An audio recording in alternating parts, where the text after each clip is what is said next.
Actually shared that with Sister Chineye and Ellen that Holy Spirit ministered something to me during that session. And I was like, how will I raise up my hand and talk, put with? And if I move close to the person, we always have those kind of people among us, either a Christian or not. If you move close to some people, you know that this person will definitely hurt you. Like their way of life, the way they do things, they are just too dramatic or too out of line for you. And the person was like, so I rather keep my stance to avoid it. So Pastor Toyosi was like, that's not the solution. Because at the end of the day, there's still an underlying issue. And the Bible says, as much as you can, be at peace with all, not a single, all men. So what do you do?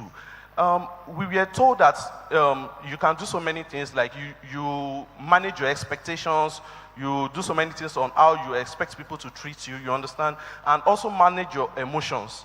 But I would like us to look at it in this perspective. Why not see it as a challenge to grow?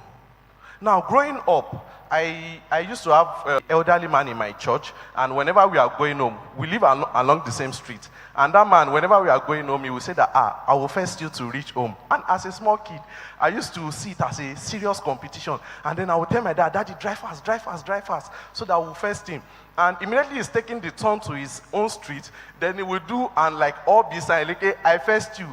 We cry, cry, cry. Sometimes when I get home, I will not eat because of that.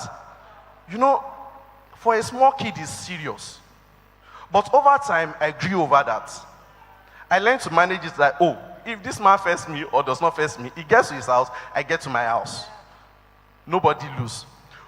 Why don't you see that difficulty that person is facing as a challenge for you to grow?